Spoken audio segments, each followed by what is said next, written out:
സ്ഥിരമായിട്ട് വലിയ ശല്യമാണെന്നേ. ഇവിടെ ഇത്രയും ജനവാസ മേഖലയായി, അടുത്തടുത്ത് വീടുകളുള്ള ഇത്രയും ജനവാസ മേഖലയിലാണ് കാട്ടുപോത്ത്, പന്നി എന്ന് വേണ്ട സകല വന്യമൃഗങ്ങളുടെ ശല്യമാണ്.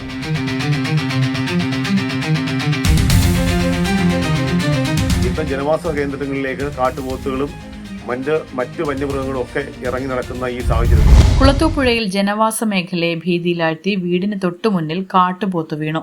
രാവിലെ കുളത്തൂപ്പുഴ അയ്യമ്പിള്ള വളവിന് സമീപം MBM ഹൌസിൽ ആരിഫ ബീവിയുടെ വീടിന്റെ അടുക്കള ഭാഗത്താണ് പരിക്കേറ്റ നിലയിൽ കാട്ടുപോത്തിനെ കണ്ടെത്തിയത്.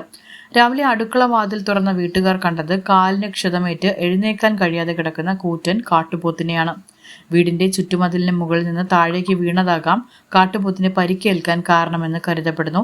വനാതിർത്തിയോട് ചേർന്നുള്ള പ്രദേശമായതിനാൽ ഇവിടെ വന്യമൃഗശല്യം പതിവാണെങ്കിലും വീടിന്റെ തൊട്ടടുത്ത് ഇത്തരത്തിൽ കാട്ടുപോത്തിനെ കണ്ടത് നാട്ടുകാരെ ഏറെ പരിഭ്രാന്തിയിലാക്കിയിട്ടുണ്ട്.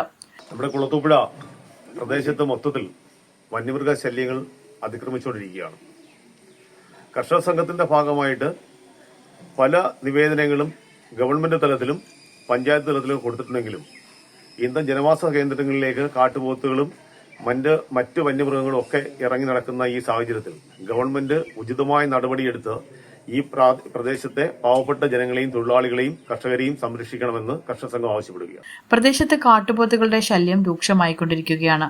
പലതവണ അധികൃതർക്ക് പരാതി നൽകിയെങ്കിലും യാതൊരുവിധ നടപടിയും ഉണ്ടാകുന്നില്ലെന്നാണ് നാട്ടുകാരുടെ പ്രധാന ആക്ഷേപം. ഇതൊരു രാവിലെ ഒരു 7:30 ആയപ്പോഴത്തേക്കാണ് അറിയുന്നത്. വീട്ടിൽ നിന്ന് ഉമ്മ പുറകോശത്തെ അടുക്കള ഡോറ് തുറന്നപ്പോഴത്തേക്കാണ് ഈ പോത്തിങ്ങനെ കിടക്കുന്നതായിട്ട് കാണുന്നത്. അങ്ങനെ അപ്പോഴും തന്നെ അവർ വിളിക്കുക, ഞാൻ പോയി നോക്കിയപ്പോഴത്തേക്ക് സംഭവം കിടക്കുക. പക്ഷേ അലയിലാണത്. മുകളിലൊരു കട്ടിങ്ങും ഒരു നടവഴിയാണ് ഇതിൻ്റെ പുറകെ സൈഡിൽ.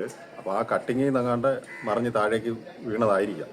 ഇത് സ്ഥിരമായിട്ട് വലിയ ശല്യമാണെന്നേ. ഇവിടെ ഇത്രയും ജനവാസ മേഖലയായി, അടുത്തടുത്ത് വീടുകളുള്ള ഇത്രയും ജനവാസ മേഖലയിലാണ് കാട്ടുപോത്ത്, പന്നി എന്ന് വേണ്ട സകല വന്യമൃഗങ്ങളുടെയും ശല്യമാണ്. ടൗണാണിത്. ടൗണായിട്ടും ഈ അവസ്ഥയാണെങ്കിൽ 50 ഏക്കർ പോലുള്ള അല്ലെങ്കിൽ മറ്റ് അങ്ങോട്ടൊക്കെ ഉള്ള ഭാഗങ്ങളിൽ എന്തായിരിക്കും അവസ്ഥ എന്നാണ്. ഇതിനെതിരെ ഒരു ശാശ്വതമായൊരു പരിഹാരം ഇതുവരെ ഫോറസ്റ്റിന്റെ ഭാഗത്തു നിന്നോ അല്ലെങ്കിൽ സർക്കാരിന്റെ ഭാഗത്തു നിന്നോ ഒന്നും ഉണ്ടായിട്ടില്ല. ജനങ്ങളുടെ ജീവനും സ്വത്തിനും ഭീഷണിയാകുന്ന ഇത്തരം സംഭവങ്ങൾ ആവർത്തിച്ചിട്ടും വനം വകുപ്പ് മൗനം പാലിക്കുന്നത് വലിയ പ്രതിഷേധത്തിനും ഇടയാക്കുന്നുണ്ട്. കാട്ടുപോത്തിനെ സ്ഥലത്ത് നിന്ന് മാറ്റാനും വന്യമൃഗങ്ങൾ ജനവാസ മേഖലയിലേക്ക് ഇറങ്ങുന്നത് തടയാനും അടിയന്തര നടപടി വേണമെന്നാണ് നാട്ടുകാരുടെ ആവശ്യം. ഇനിയും ഒരു വലിയ അപകടം സംഭവിക്കുന്നതിന് മുൻപ് അധികൃതർ ഉണർന്ന് പ്രവർത്തിക്കുമോ എന്നാണ് ഈ നാട് ഉറ്റുനോക്കുന്നത്. വിസ്മയ ന്യൂസ്, കുളത്തൂപ്പുഴ.